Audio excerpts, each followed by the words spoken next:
Entonces, ¿cuál era el motivo por el que nos perseguían? Porque pensábamos de una manera diferente. Y bien, antes de continuar con el tema, el siguiente principio, ¿cuál es el Shema? ¿O qué es el Shema, hermanos? ¿Sí sabe qué es el Shema? No. ¿El Shema? Shema.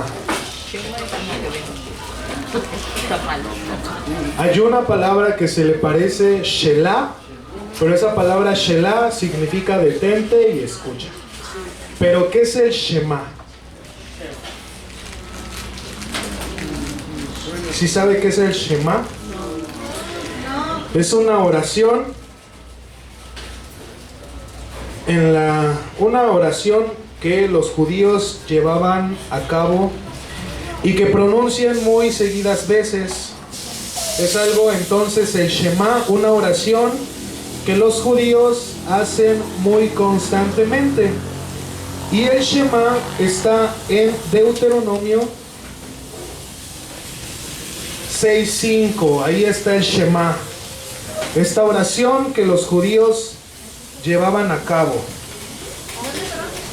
Deuteronomio 6:5. ¿Por qué? ¿Por qué les digo esto del Shema o les pregunto esto del Shema? ¿Qué es el Shema? Una oración. Una oración. ¿Por qué? Porque vamos a hablar acerca del amor. Este es el siguiente principio, el amor. Y el Shema dice así. Deuteronomio 6:5 dice: amarás a Jehová tu Dios con todo tu corazón y de toda tu alma y con todas tus fuerzas.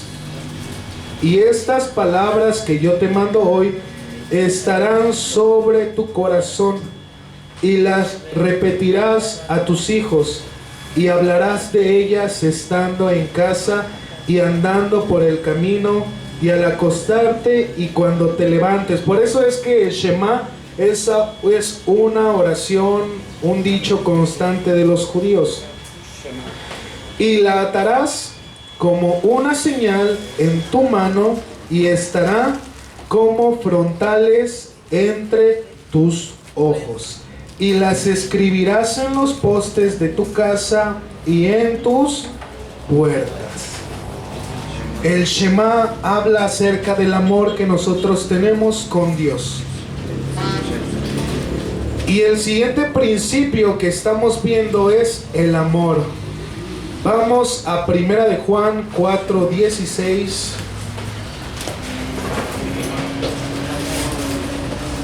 Escucha Israel, nuestro Señor sí es uno. ¿Quién escribió Juan? Pues Juan. Unos dicen que es el discípulo amado, otros dicen que es el otro profeta que le apodaban el anciano. Pero de que lo escribió un Juan, lo escribió un Juan, ¿no? Y está muy claramente establecido. No sabemos qué Juan, pero uno de esos Juanes.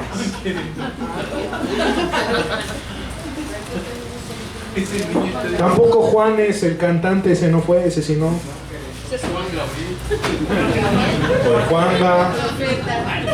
El profeta Juan Gabriel, que muchas veces es citado por nuestro pastor.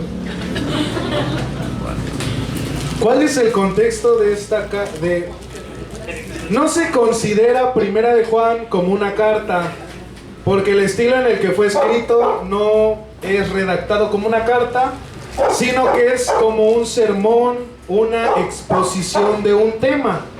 ¿Y qué temas están redactando o cuál es el sermón que Juan está expresando? Juan en este sermón de 1 de Juan, ya las otras dos cartas, segunda y tercera, sí son consideradas cartas, pero 1 de Juan es considerada un sermón.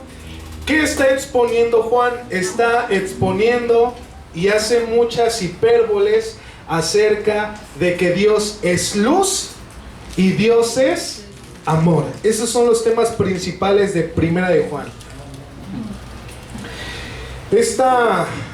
Este sermón es dirigido a la iglesia que se encontraba, o a las iglesias que se encontraban en Éfeso.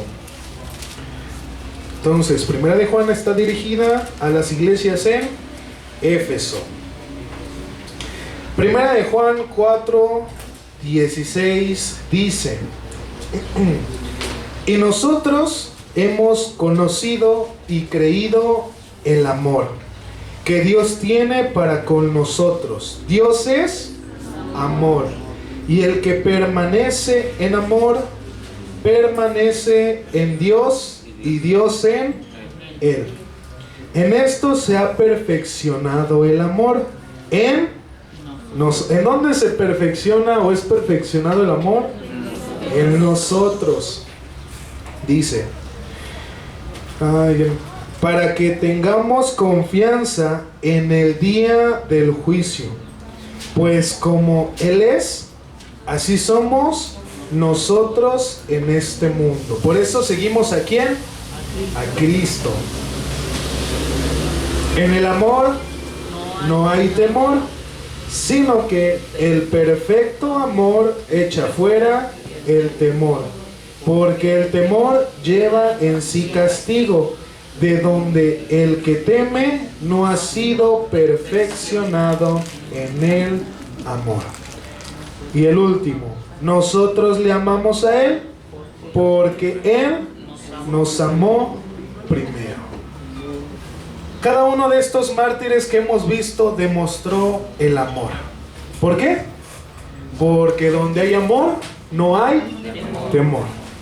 No, porque fueron perseguidos, fueron matados, mataron a sus hijos enfrente de ellos, a sus papás, pero aún así ellos permanecieron en el amor. La palabra amor viene del griego ágape.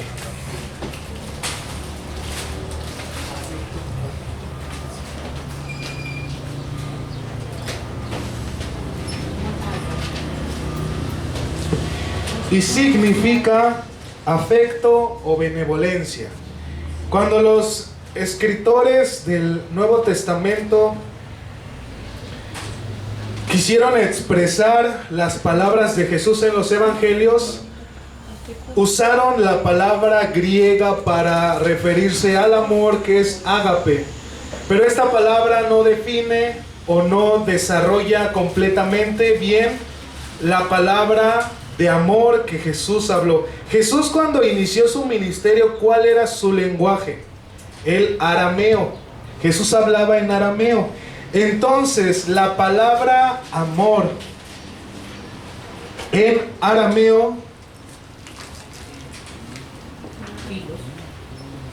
esta está complicada. Es rakma. En arameo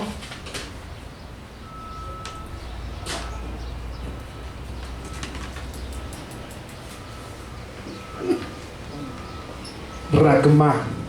En griego, ¿cómo es? Ágape.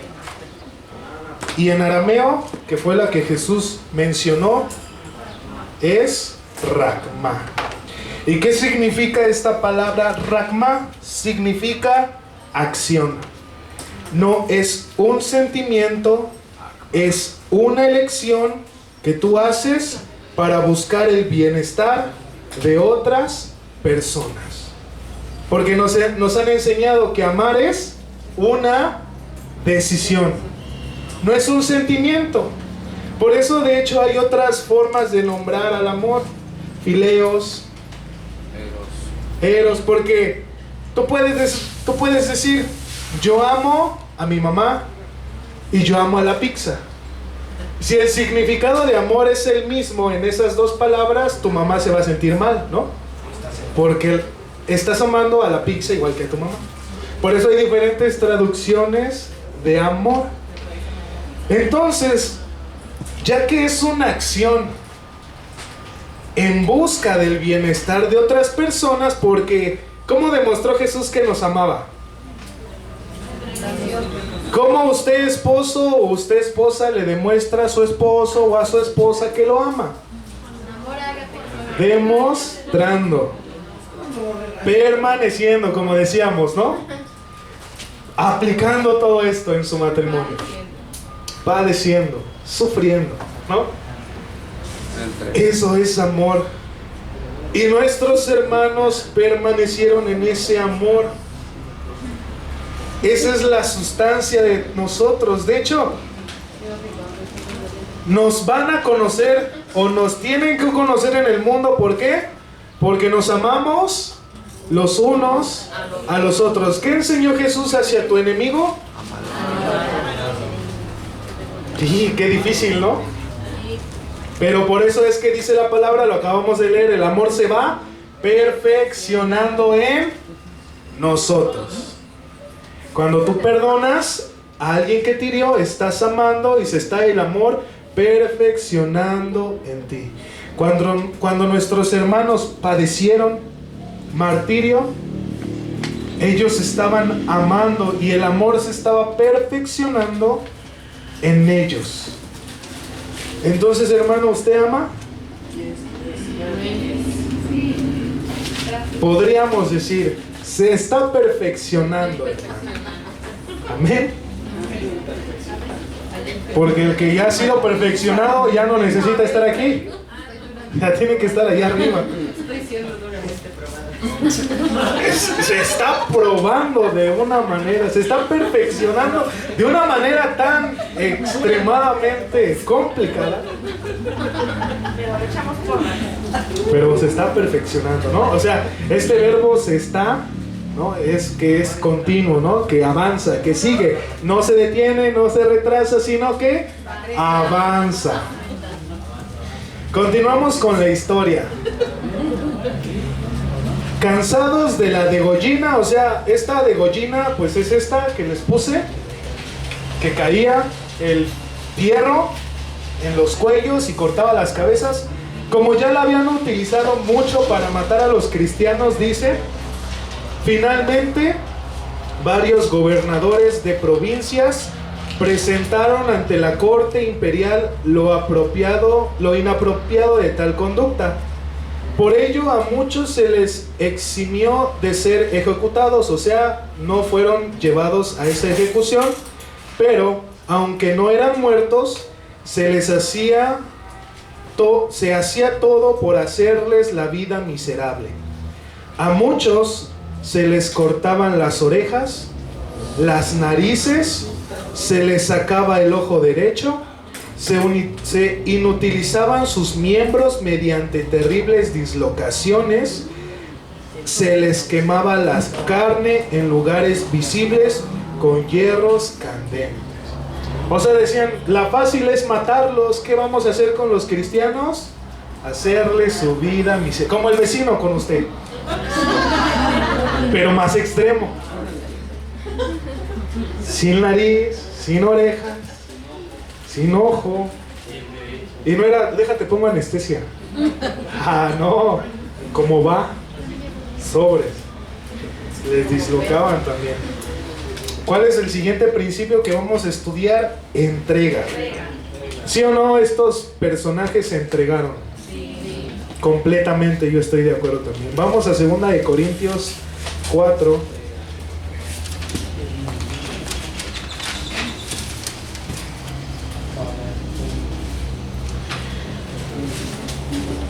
Ya les expliqué, ya les hablé acerca de el contexto de 2 de Corintios. Había una problemática en la iglesia. Menospreciaban al apóstol Pablo. Y aquí Pablo está desarrollando el tema de la fe. Y fue el que vimos, pero ahora nos vamos a enfocar hacia la entrega. 2 de Corintios 4:11 dice: porque nosotros, ¿quiénes nosotros? Nosotros. Que vivimos, ¿estamos vivos?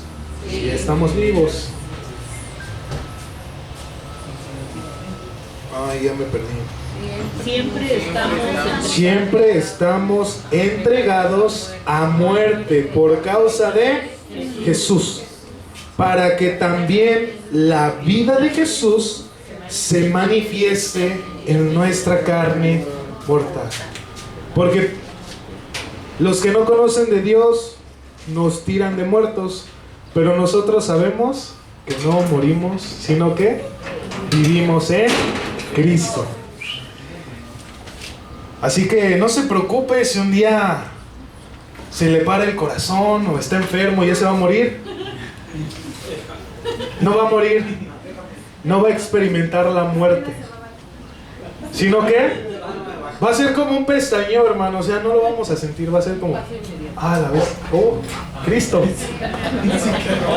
Es una expresión de asombro para los jóvenes hoy en día, esa expresión. La palabra entrega viene del griego paradidomi. Para mí. Paradidomi.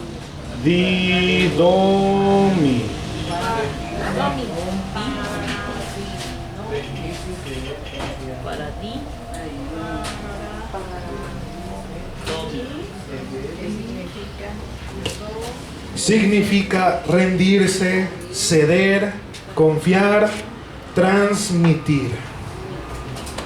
Rendirse, ceder, confiar, transmitir. Y el mayor ejemplo de entrega lo vimos en Jesucristo. Se entregó por completo, se dio su vida, la confió.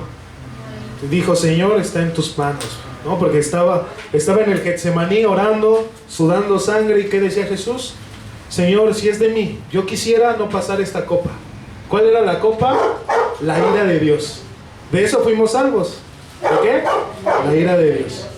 ¿Pero qué dijo? Pero no se haga como yo, hágase tu voluntad. Ahí vimos la entrega. Se entregó. Entonces, hermanos, este principio también debe de estar en continuo en nosotros. Es una entrega. Por eso nos paramos temprano los domingos. Por eso ponemos la lona. Por eso ponemos el audio. Por eso ponemos las sillas. Por eso ponemos los baños. Por eso llegamos temprano a nuestras clases. Por eso los maestros preparan su clase. Por eso los ministerios preparan los temas. Por eso el hermano pone la cámara desde antes. Por eso todo edita, publica. Por eso todo de nosotros, hermano. Porque es una entrega. Disponemos nuestro tiempo. Pudiéramos estar haciendo otras cosas, pero vemos mejor el entregar nuestra vida a Cristo. Porque dice la Biblia que si guardamos nuestra vida para nosotros, la perdemos. Pero si la entregamos por causa de Cristo, hallaremos vida eterna. Y en esa esperanza nos tomamos, en esa entrega. Así que dile al que está a tu lado, entrégate. Si no lo hacías, entrégate. Si te daba flojera, entrégate. Cuando no te den ganas de hacer una cosa para Cristo, pues vete al espejo y dite, entrégate, entrégate.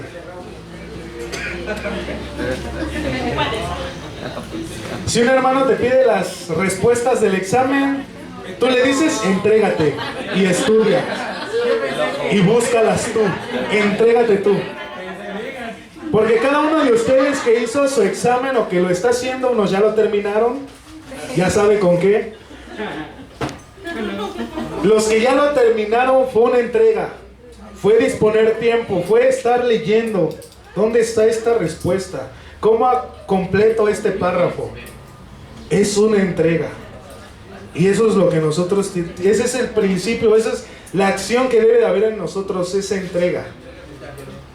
Ellos se entregaron para muerte, padecieron, y nosotros nos entregamos por Cristo, para conocerlo, para avanzar más en Él.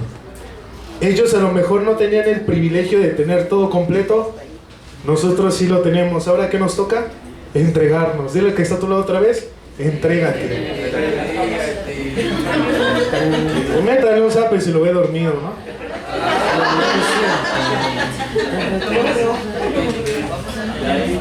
Continuamos. Es necesario señalar de manera particular a las personas más destacadas que dieron su vida en martirio en esta sangrienta persecución. Acompáñenme a la página 47 de su manual. Vamos a leer unos párrafos. Cuando esté ahí me dice amén.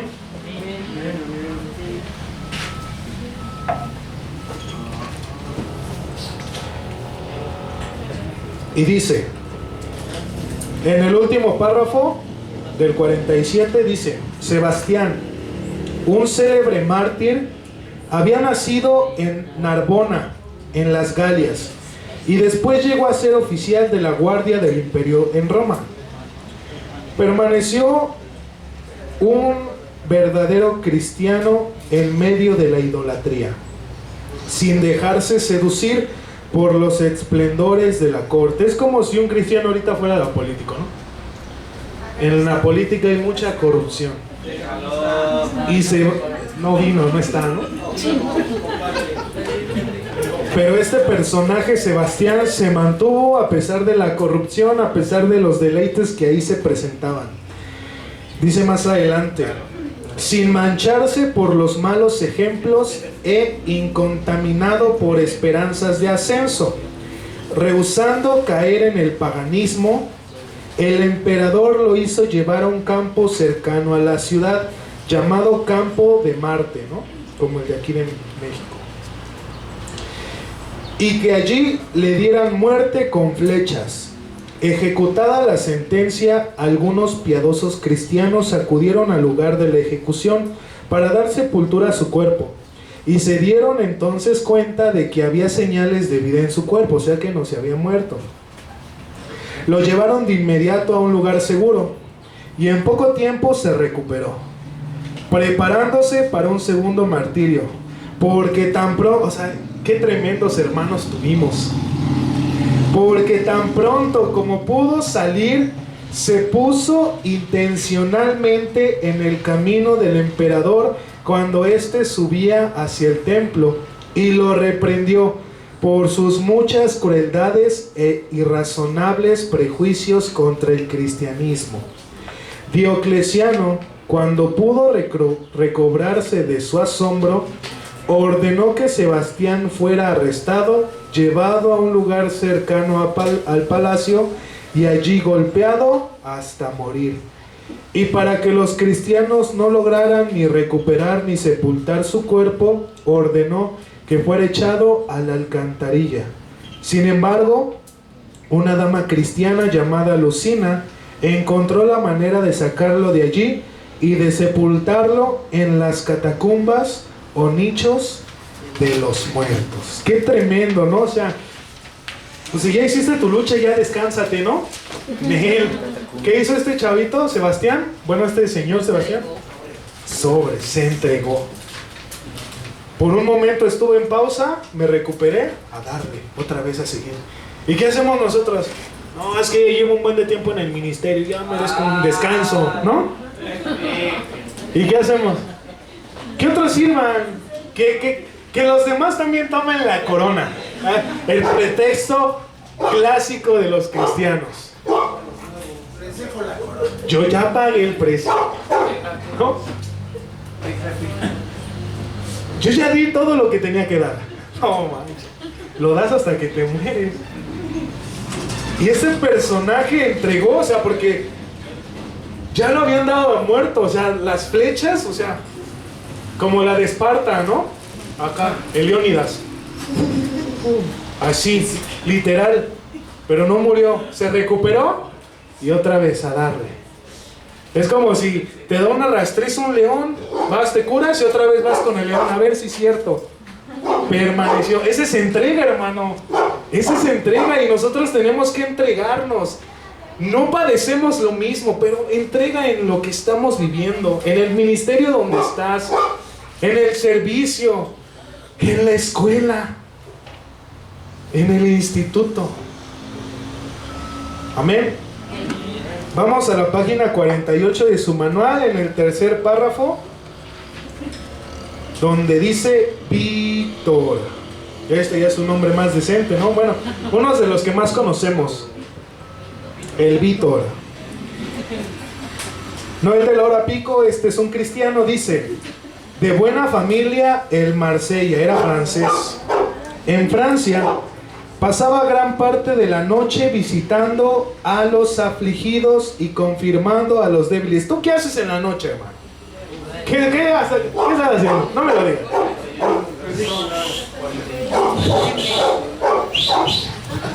¿Y este hermano qué estaba haciendo? Estaba dando duro al evangelio. Y dice: esta piadosa obra no la podía llevar a cabo durante el día de manera consonante con su propia seguridad, ¿no? Porque ¿qué pasaba? Estaban siendo perseguidos los cristianos. Gastó su fortuna, o sea, otro de varo, como el hermano Ángel. Gastó su fortuna. Él sí la gastó. Él no la enterró en sus terrenos. Para que no se duerman, para que no se duerman. Dice, gastó su fortuna en aliviar las angustias de los cristianos pobres, ¿no? ¿Y qué hacemos muchos de nosotros? Apechugamos, ¿no? Para mí, para la herencia de mi hijo. Pero ¿cuándo damos? ¿Cuándo le dan al pastor? ¿Cuándo le dan al hijo del pastor que se quiere casar? ¿Cuándo? Yo solo le dejo al... No, pues me mataron con esa. Por eso no me la dan, porque no me han dado. ¿Ya se la regresé? Touché. Dice, finalmente, empero fue arrestado por edicto del emperador Maximiano. Se entregó o no se entregó. Se entregó mi hermano, ¿no? Lo malo es que no le costó, sino que hubiera una coquita. Agua y vaso de plástico. No, es que sabe que soy fit. Me cuida. Usted también me cuida al no darme para que Dios no me dé mi don, ¿verdad? Fue arrestado por edicto del emperador Maximiano, que le ordenó ser atado y arrastrado por las calles. Durante el cumplimiento de esta orden fue tratado con todo tipo de crueldades e indignidades por el enfurecido populacho. Siguiendo inflexible su valor fue considerado como obstinación. Se ordenó que fuera puesto al potro y él volvió sus ojos al cielo orando a Dios que le diera paciencia, tras lo cual sufrió las torturas con la más admirable entereza. Cansados los verdugos de atormentarle, fue llevado a una mazmorra. En este encierro convirtió a sus carceleros, llamados Alejandro, Feliciano y Longino. Enterándose el emperador de esto, ordenó que fueran ejecutados de inmediato, y los carceleros fueron por ello decapitados. Víctor fue de nuevo puesto al potro, golpeado con varas sin misericordia, y de nuevo echado a la cárcel. Al ser interrogado por tercera vez acerca de su religión, perseveró en sus principios. Trajeron entonces un pequeño altar y le ordenaron que de inmediato ofreciera incienso sobre él. Enardecido de indignación ante tal petición, se adelantó valientemente y con una patada derribó el altar y el ídolo. Esto enfureció de tal manera a Maximiano, que estaba presente, que ordenó que el pie que había golpeado el altar fuera de inmediato amputado. Luego Víctor fue echado a un molino y destrozado por las muelas en el 303 después de Cristo. ¡Qué paciencia!, ¿no? Y vimos que paciencia tiene que estar acompañada de alegría. Una paciencia alegre. Todavía se encargó de convertir a sus ¿cómo se dice? A sus carceleros, ¿no? O sea, veamos qué entrega de este hermano. Dice más adelante: estando en Tarso Máximo, gobernador de Cilicia, hicieron compadecer ante él 3 cristianos. Sus nombres eran Taraco, un anciano probo, y Andrónico. Después de repetidas torturas y exhortaciones para que se retractaran, fueron finalmente llevados a su ejecución. Llevados al anfiteatro, les soltaron varias fieras, pero ninguno de los animales, aunque hambriento, los quería tocar. Entonces el guardador sacó un gran oso, que aquel mismo día había destruido a 3 hombres. Pero tanto este voraz animal como una feroz leona rehusaron tocar a los presos. Al ver imposible su designio de destruirlos por medio de fieras, Máximo ordenó su muerte por espada en el 11 de octubre del 303 después de Cristo. Romano, natural de Palestina, era diácono de la iglesia de Cesarea en la época del comienzo de la persecución de Diocleciano. Condenado por su fe en Antioquía, fue flagelado, puesto en el potro, su cuerpo fue desgarrado con garfios, su carne cortada con cuchillos, su rostro marcado, le hicieron saltar los dientes a golpes y le arrancaron el cabello desde las raíces.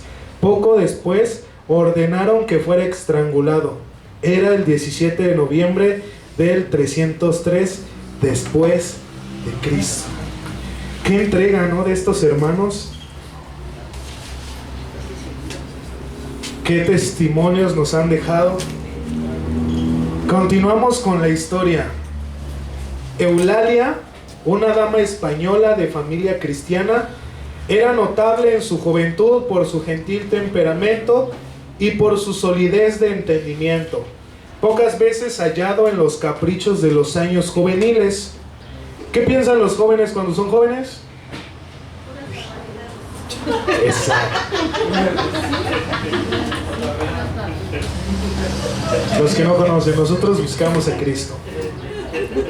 Dice: apresada como cristiana, el magistrado intentó de las maneras más suaves ganarla al paganismo, pero ella ridiculizó las deidades paganas con tal aspereza que el juez, enfurecido por su conducta, ordenó que fuera torturada. Así, sus costados fueron desgarrados con garfios y sus pechos quemados de la manera más espantosa, hasta que expiró debido a la violencia de las llamas. Esto ocurrió en diciembre del 303 después de Cristo. Una jovencita, por seguir a Cristo, padeció. Y el siguiente principio que vamos a nosotros ver es adorar, la adoración, porque ellos en su padecimiento adoraron a Dios. Hay historias donde los cristianos están siendo devorados por las fieras en el Coliseo romano, otros están empalados en el palacio de Nerón, y muchos de ellos, a pesar de su sufrimiento, estaban alabando y adorando a Dios. Se les oía un canto, por eso Nerón se enojó y los mandó a quemar. Bueno, yo envié una película. ¿Envió usted una película? Ahí en el grupo del instituto. Ahí mandé Y ahí un enlace, viene, ¿no? y es una película. Y ahí viene ejemplificado, ¿no? Cómo padecieron, ¿no? Y vemos su fe, hermanos, y vemos su adoración. Para que la vean, hermanos, para que vean esa película que envió nuestra hermana. ¿Cuál es el contexto? Primero, aquí Juan está desarrollando el tema de cómo Jesús se encuentra con una samaritana. En la antigüedad los judíos no podían llevarse con los samaritanos. Era como que es como cuando se burlan de los chilangos, ¿no? De los regios, ¿no? Como una tipo medio como que... ¿Cómo? Los forenos, ¿no? Ajá, ¿no? Que eso, ¿no? Hay como que pues no se llevan de acuerdo, ¿no? Con que las quesadillas son con queso o sin queso, ¿no? Como que una diferencia de ideas. Pues no saben qué son las guajolotas, ¿no? Entonces está desarrollando Juan este tema. Y dice en Juan 4:23: mas la hora viene, y ahora es, cuando los verdaderos adoradores adorarán al Padre en espíritu y en verdad. Porque también el Padre tales adoradores busca que le adoren. Dios es espíritu, y los que le adoran en espíritu y en verdad es necesario que le adoren. Y Jesús da estas palabras tan hermosas y nos lleva a una pregunta: ¿por qué Dios está buscando adoradores? ¿Por qué no hay? ¿No? Porque hay escasez de adoradores. Esto nos llama a reflexionar nosotros si nosotros somos adoradores. No le digo que cuando esté en las alabanzas sí levante sus manos, se ponga a llorar de rodillas, que esté brincando, ¿no? Como trompo y esté acá. Esa es una expresión. Muchos no lo hacen y pues es su manera diferente de alabar y adorar a Dios. Es cada quien su relación con Dios. Pero esto nos llama y esto nos lleva a algo más profundo, la adoración. ¿Por qué? La palabra adoración aquí que se dice en esta de Juan viene del griego proskuneo.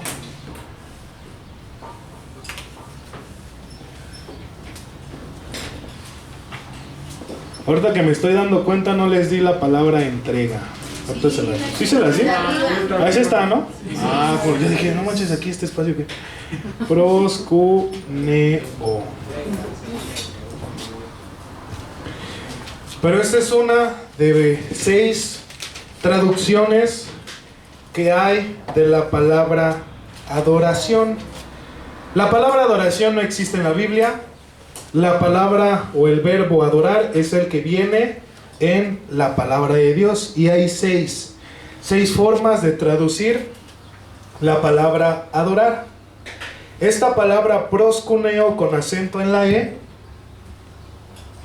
significa besar, como el perro que lame la mano del amo, postrarse en homenaje. Es una acción. ¿Qué hace el animal cuando eres bueno con él? ¿Qué hace? ¿Y qué hace? Te lame, la neta. Es un beso que ellos están dando. Esta palabra de adorar es una respuesta a lo que Dios es para con nosotros. No es nada más llorar, sino es una reacción. Porque el tú dar un beso a alguien es una reacción de un sentimiento que va llevado por una acción de la otra persona. ¿Qué es lo que Dios ha hecho para con nosotros? Un buen de cosas, ¿no? Nos ha amado, nos ha perdonado, nos ha dado vida, todo, ¿no? Todo. Podríamos escribirlas y no terminaríamos de hacer una lista de lo que Dios ha hecho por nosotros. Entonces, adoración, proskuneo, esta traducción es una respuesta. Es algo, una acción de cariño, de agradecimiento de lo que Dios ha hecho por nosotros. Les traje otras 2 traducciones, las otras 3 que faltan se quedan de tarea. Otra es Shachá.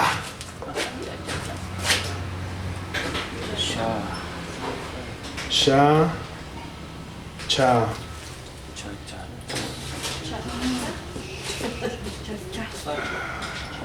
Shachá. Esta palabra adorar viene en el Salmo 95:6, nada más lo apunta.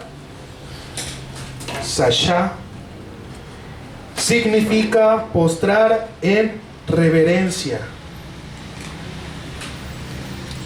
¿Qué hacemos cuando nos arrodillamos? Nos estamos postrando en reverencia a alguien. Esto significa Shachá, Shachá, En el Salmo 95:6 ahí viene esta palabra adoración. La siguiente que les traje es Eusebeo.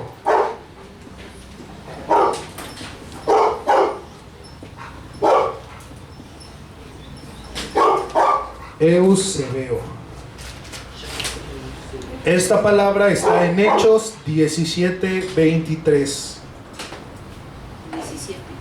17:23 Hechos, y significa respetar.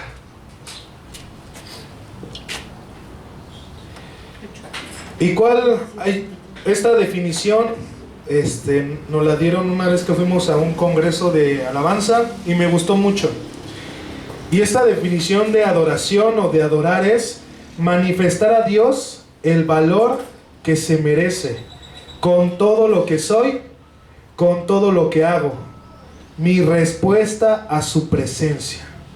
Y me gustó mucho esa definición de adoración, porque no queda nada más en lo que hacemos o cantar las de adoración.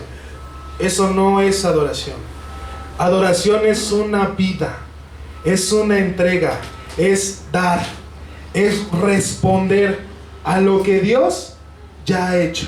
Por eso tu mascota, cuando llegas, se pone contento y te llena de besos, porque Él está respondiendo a lo que tú haces por Él. Porque si tú eres gandalla con tu mascota, ¿qué va a hacer? Te va a gruñir, te va a ladrar. Pero si tú eres bueno con tu mascota, ¿qué hace? Te hace fiesta. Y como Dios ha sido increíblemente bueno con nosotros, ¿cuál va a ser nuestra respuesta a Dios? Una entrega, darle todo lo que soy. Entonces, nuestros hermanos lo adoraron porque dieron su vida, porque respondieron.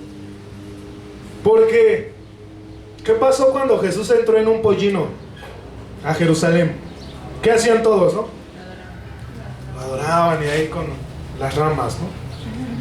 Pero ¿qué pasó cuando estaba delante de Pilato? Que esos mismos que se habían rendido, ¿qué estaban gritando? Queremos que lo maten. Queremos a Barrabás. Entonces, no es simplemente decir, sino es hacerlo, una expresión de ti. Por eso es que nosotros lo adoramos en nuestra manera de vivir. Por eso es que hay una canción que dice, yo soy una alabanza caminando, porque no es el que yo cante o el que yo brinque. Esa es una expresión. Pero la verdadera adoración y alabanza está en nuestra manera de vivir. En que yo lo adoro con mis actos. Que cuando me influencian a tomar, a drogarme, a fornicar, a X, yo lo adoro porque rechazo eso y prefiero seguir a Cristo. Por eso nuestros hermanos les decían, adora. ¿Qué pasó con el que vimos, no? ¿Cómo se llamaba? Creo que era Víctor, o